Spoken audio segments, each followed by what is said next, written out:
Hey Grace, Pastor Jared here. One of the things we see in the example of Christ is the conspicuous quality of how he moved towards those that he ministered to. Jesus didn't come and hover above humanity. He didn't mount these forays into a particular people to do ministry.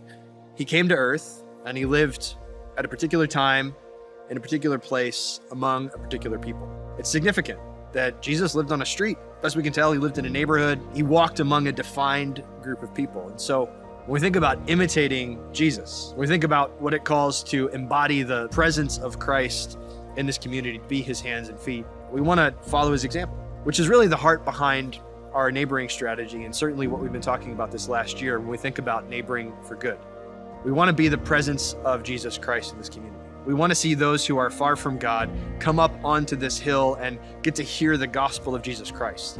We get to watch and observe the beauty of our church family gathering. But we recognize that for a lot of people, the first place that they're going to start is not by coming to Grace Baptist Church.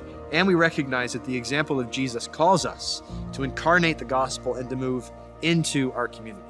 For many years, Grace has had this amazing food pantry ministry that has had incredible staff and incredible volunteers that have worked so faithfully to get to minister tangible hope to the most needy. And this last year, God's given us an amazing opportunity to move off of our campus and actually have a presence at Golden Valley High School in conjunction with the Pause Resource Center. We've been able to do 5 food pantry distributions there, every time giving away about 100 bags of food. And it's been incredible to see people who are obviously in need, just the smile that's on their face when we get to put a bag of groceries into their car that has rice and beans and vegetables and meat, and has a little thing about the Grace Baptist Food Pantry that lets them know that there's several churches in this valley that care about their physical needs and want to minister to them in a holistic way. Your generosity has allowed us to be able to care for people on our church campus and off our church campus. That's also why we partner every single year with Bridge to Home around the Christmas concerts.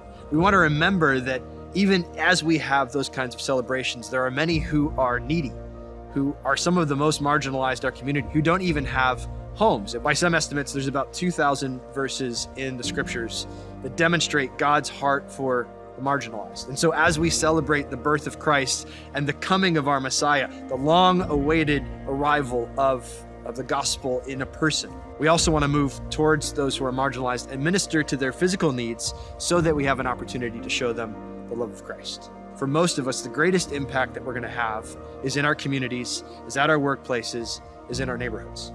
Christian mission starts first with identity. That when God saves you, he gives you his righteousness and his life. He adopts you into his family, and then he gives you this calling, gives me this calling to get to be gospel ambassadors exactly where God has placed us. And so just like our Savior, we live in a particular community, among a particular people, on a particular street. We work at a particular place. We have particular friends and particular family, all for a reason. The calling is for us to remember that this holiday season, there are those who are far from God, who are looking for hope. And as we move towards those who are the most needy and those who are the closest to us, there's great opportunity to show them the love and the hope of Jesus Christ. Grace, we're seeing that God is building his church. Our efforts to neighbor in this community are producing fruit. People who did not have a relationship with God last year not only know him, but are now part of this church family. So let me just encourage you throughout this holiday season. Let me encourage you to minister the hope of Jesus Christ, and let's see God do what he's promised to do. That God in his immense mercy will continue to call people to himself. He'll continue to transform one person and one family at a time. And by God's grace, we're going to continue to see the ripple effects of that throughout our community as God makes his hope and his goodness more and more known in the Santa Clarita community.